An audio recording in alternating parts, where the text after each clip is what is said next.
तो दोस्तों यहाँ पे हम स्कैनिक्स के स्क्रीनर्स पर आ चुके हैं।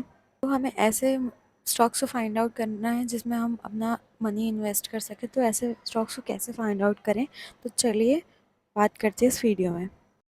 तो यहाँ पे सबसे पहले हमें क्रिएट पर आ जाना है। उसके बाद यहाँ पे आने के बाद आपको स्क्रीनर्स का ऑप्शन मिलेगा और यहाँ पे आपको बहुत सारे स्क्रीनर्स के वैरायटीज़ देखने को मिल जाएंगे। बाय डिफ़ॉल्ट आपको कोई भी स्क्रीनर मिल जाएगा। तो यहाँ पे मैं आपको क्रिएट करना सिखाऊंगी। कुछ पैरामीटर्स और फिल्टर्स होंगे, उसको ध्यान में रखते हुए। सबसे पहला स्मार्ट मनी के लिए हमें स्टॉक्स फाइंड आउट करना है। ठीक है, तो यहाँ पे हम ऐड फिल्टर्स पे जाएंगे। उसके बाद यहाँ पे FII सर्च कर लेना, फॉरेन इंस्टीट्यूट इन्वेस्टर्स। तो यहाँ पे FII सिंपली से यहाँ पे सर्च कर लेना है। ठीक है, यहाँ पे FII चेंजिंग परसेंटेज यहाँ पे आपको ऐड कर लेना है। ठीक है, यहाँ पे अप्लाई कर लेना है इसे। तो ये हम अप्लाई कर लेंगे। अप्लाई तो हो गया है। ठीक है, यहाँ पे हमको इसको ज़ीरो करना होगा मिनिमम पे।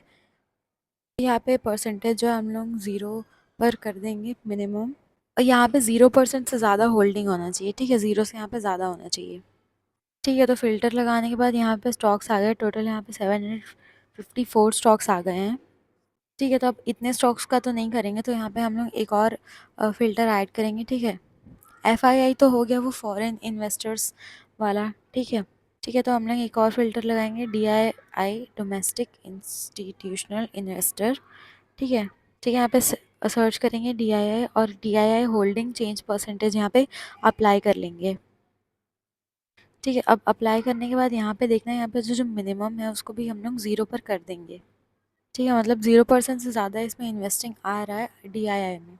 ठीक है, तो पहले 750 प्लस कंपनीज थे, अभी बच के दूसरा फिल्टर लगाने के बाद 380 कंपनीज यहाँ पे हो गई है। ठीक है, लेकिन अभी भी नंबर्स में बहुत ज़्यादा है। ठीक है, यहाँ पे तीसरा सबसे ज़्यादा इम्पॉर्टेंट फ़िल्टर है, वो है प्रमोटर होल्डिंग का। प्रमोटर होल्डिंग मैं इसलिए कह रही हूँ क्योंकि जो प्रमोटर है, ठीक है, तो कंपनी जो है वो अच्छा खासा ग्रो कर रही है, उसका अच्छा खासा ग्रोथ हो रहा है, तो प्रमोटर जो है कभी भी अपना स्टेक कम नहीं करेगा। ठीक है, वो जो चाहेगा अपने मुनाफे को और ज़्यादा बढ़ाना चाहेगा, तो वो अपने स्टेक्स को और ज़्यादा बढ़ाना चाहेगा या वो अपने पास ही रखेगा, चाहेगा किसी और को।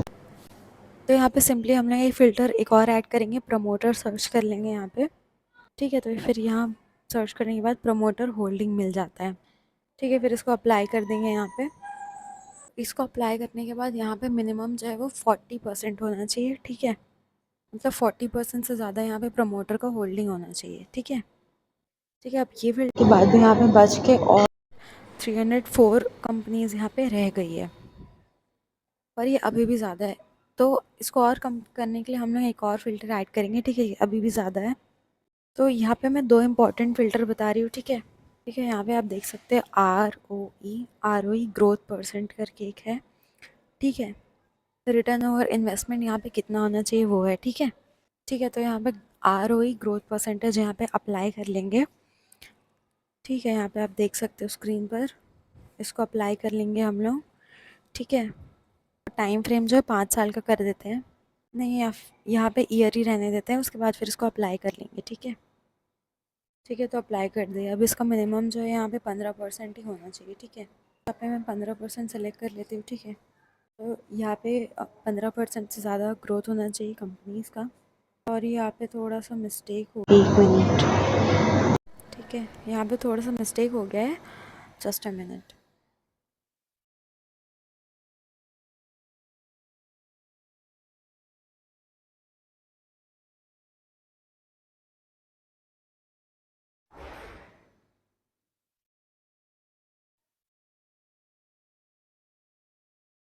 तो यहाँ पे दो इम्पॉर्टेंट फ़िल्टर्स है जो कंपनी की ग्रोथ में बहुत ज़्यादा हेल्प करेंगे। ठीक है, तो यहाँ पे दो फिल्टर जो है वो एक है ROE रिटर्न ऑन इक्विटी और एक है ROCE return on capital employed. ठीक है, इन दोनों का अप्लाई कर देंगे। तो यहाँ पे इसके सेटिंग्स को चेंज कर लेंगे। ठीक है, तो यहाँ पे रिटर्न ऑन इक्विटी है, मतलब जो स्टेक होल्डर्स का इक्विटी है उसमें कितना रिटर्न मिला है। ठीक है, बेसिकली कैपिटल में मिनिमम ईयर बाय ईयर होना चाहिए, 15% का होना चाहिए।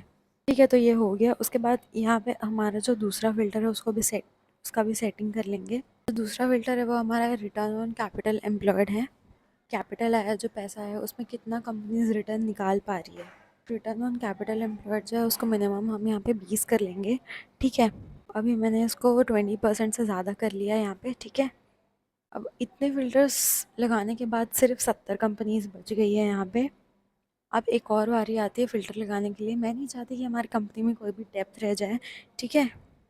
जो कंपनी का डेट है वो कम होना चाहिए, कर्ज ज़्यादा नहीं होना चाहिए, वरना कंपनी ज़्यादा ग्रो नहीं कर पाएगी। यहाँ पे हम लोग अगला फ़िल्टर सेलेक्ट करेंगे, डेट टू इक्विटी रेशियो, ठीक है। यहाँ पे हम लोग डेट टू इक्विटी यहाँ पे सर्च कर लेंगे, ठीक है। यहाँ पे आ जाना है, उसके बाद इसको अप्लाई कर लेंगे यहाँ पे, ठीक है। ठीक है, तो यहाँ पे मिनिमम डेट कितना होना चाहिए, कंपनी का 0 कर दिया है यहाँ पे मैंने, ठीक है। और जो मैक्सिमम है वो यहाँ पे 0.5 कर दिया है मैंने, ठीक है। तो अब इतना फ़िल्टर लगाने के बाद जो कंपनीज है वो धीरे धीरे सॉर्ट होते जा रही है, तो 56 कंपनीज जो है वो यहाँ पे बच गई है, ठीक है। और एक इम्पॉर्टेंट चीज़ है कि जो कंपनी का रेवेन्यू वो भी बढ़ते रहना चाहिए, ठीक है, वो भी ग्रोइंग फेज़ में ही होना चाहिए, ठीक है। तो यहाँ पे एक और फ़िल्टर लगा लेंगे, रेवेन्यू ग्रोथ परसेंट का, ठीक है। और टाइम फ्रेम जो है उसको 5 साल का ही रहने देना, एंड इसको मैं अप्लाई कर देती हूँ, ठीक है। यहाँ पे ठीक है, यहाँ पे टाइम फ्रेम जो है वो मैंने 5 साल का कर दिया है, ठीक है। तो यहाँ पे इसका मिनिमम वैल्यू जो है वो कितना होगा, तो ठीक है, यहाँ पे मिनिमम वैल्यू जो है मैं यहाँ पे 10 कर देती हूँ।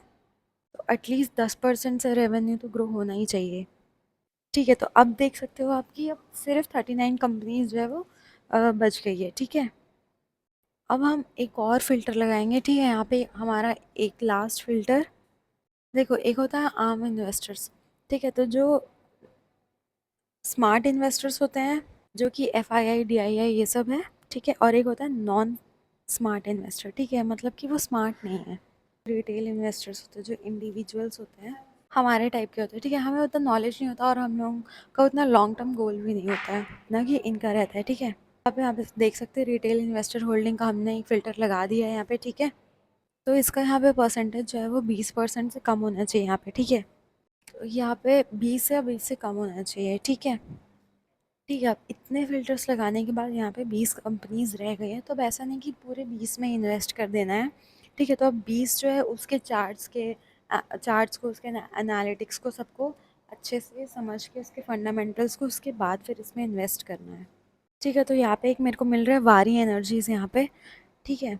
तो यहाँ पे इसको मैंने सेलेक्ट कर लिया है, ठीक है। तो जैसे इसको मैंने यहाँ पे ओपन किया तो यहाँ पे उसके चार्ट्स वगैरह खुल गए हैं, ठीक है। यहाँ पे उसके की फंडामेंटल्स वगैरह भी यहाँ पे साइड पे आपको दिख रहे होंगे। कैप अर्निंग पर रेशियो, ठीक है, PB ratio, book value, EBITDA, dividend yield, industry क्या है इसका, सेक्टर क्या है, रिटर्न ऑन इक्विटी क्या है इसका, डेट ऑन इक्विटी, ठीक है। ये सब इसके की फंडामेंटल्स यहाँ पे आपको देखने को मिल जाएंगे, ठीक है। यहाँ पे प्रॉपर फुल इन्फॉर्मेशन यहाँ आपको दिया हुआ है, यहाँ पे आप सब चीज़ देख के एनालाइज कर सकते हो इसके चार्ट को, ईयर बाय ईयर इसका कितना ग्रोथ है, फिर इसका प्राइस। यहाँ पे नीचे में आपको कंपनीज के न्यूज़ भी देखने को मिल जाएंगे यहाँ पे, ठीक है, ठीक है। न्यूज़ वगैरह मिल जाएगा यहाँ पे।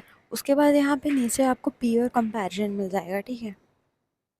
इससे सिमिलर जो कंपनीज होंगी, ठीक है, यहाँ पे जैसे आप देख सकते हैं प्रीमियम एनर्जीज, विक्रम सोलर, ठीक है, अपार इंडस्ट्रीज, इन सबका जो आपको पीयर कंपैरिजन भी देखने को यहाँ पे मिल जाएगा। प्रॉफिट मार्केट ग्रोथ, ठीक है, रेवेन्यू वगैरह सब कितना है आप यहाँ पे अच्छे से कंपेयर करके एनालाइज कर सकते हो।